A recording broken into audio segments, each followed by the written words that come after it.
Okay, welcome to a new episode of Nate's MMA Corner. If you watch my show, you're in my corner. So today's episode is a pre-fight episode for UFC Fight Night. Whittaker versus Brunson, middleweight clash of ages, both coming on 5-fight win streaks, and this will be number 6 for one of them, and first loss in the last 6 for another. Wow, the main event's pretty ecstatic. The stakes couldn't be any higher for both these guys. So I'll give my predictions on this card, and it's going to be exciting card altogether. These Australia cards, they may not look amazing to a lot of American fans because a lot of the fighters are Australian or New Zealand, and it doesn't come across eye-popping with the names for some of the American fans. But the die-hard fans like myself and some of you guys watching at home know that, wow, these guys will deliver. Like on the Fox Sports 1 prelims, you got a middleweight clash with Dan Kelly and Chris Camozzi. I mean, Dan Kelly, obviously a judo expert extraordinaire, and Chris Camozzi, well-rounded. I mean, one punch could knock someone out. Okay, so, yeah, pre-fight episode of the main card. Let's get started. So, in the middleweight division, on the main event, we have Robert Whittaker versus Derek Brunson. Robert Whittaker was on the Ultimate Fighter Smashes, and Derek Brunson, UFC veteran, came from Strikeforce. And wow, this guy, I mean, he can wrestle, and he's learned how to use his footwork and land those heavy hands of his and get those big knockout wins. And I think this is going to be real interesting because Robert Whittaker, he's just so well-rounded, and you don't know, you can't, I mean, you could plan for him, but he could mix things up. I mean, you could think, oh, well, Sam bang with him and then, knock him out. I think that Derek Brunson is going to fake some takedowns here, and Robert Whittaker has some decent takedown defense, and he'll be ready for those takedown shots. But then I think once he has guard down, Derek Brunson's going to land some heavy shots and win by first round knockout. Of course, if Robert Whittaker doesn't fall for it, that could be a game changer, and I think Robert Whittaker could walk away with a win. Yeah, I'll give Derek Brunson a 60% chance of winning this main event. I mean, I'm favoring Derek Brunson to win, but yeah, it's not like Robert Whittaker is just a walk in the park opponent. So this fight could go either way. And I'm a big fan of both of these guys, so I wish them best both of luck as a fan. But I got to go with Derek Brunson wins first round knockout. Then in the co-main event, we have a lightweight clash with Jake Matthews and Andrew Holbrook. Jake Matthews, young kid, he was on the Ultimate Fighter Canada versus Australia, Ultimate Fighter Nations, whatever you want to call it. And he was definitely a prospect, despite Team Australia just getting smashed by Team Canada on that season.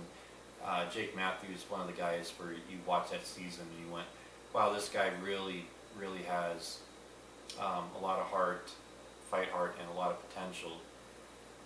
And yeah, so I think that Jake Matthews gets it done here by decision, because I think Jake Matthews is a grinder, and he's a good technical striker, and he's definitely gotten better and better with the ground game, I think, over time. Andrew Holbrook, UFC veteran, obviously, and Jake Matthews, though, I just think he outsmarts him and outclasses him each round and squeaks out a unanimous decision win. But it could be a close split decision, who knows, we'll see. But nonetheless, I'm picking Jake Matthews to win this one. Then in the welterweight division, we have Kyle Noak versus Amari Akhmedov. Yeah, I'm going with Akhmedov on this one by decision. I think that Kyle Noak's takedown defense gives out in the second and third rounds. I think Kyle Noak stuffs some takedowns in the first round, and Akhmedov maybe rocks him in the first round, but Kyle Noak rocks Akhmedov in the first round.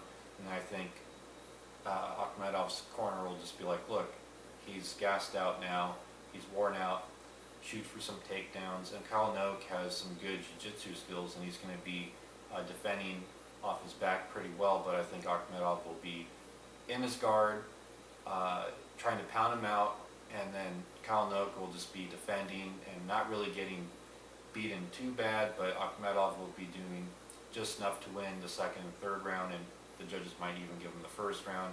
So I'm giving decision win unanimous for Amari Akhmedov. Then in the featherweight division, also on the main card, we have Yuzuki Kazuya versus Alex Volkanovski. And this one, Volkanovski, I'm going unanimous decision. I think his grappling gets it done. So decision unanimous on this one. Then in the light heavyweight division, we have Tyson Pedro versus Khalil Roundtree. And I think, yeah, Khalil Roundtree was one of those guys where he just, he was like, he's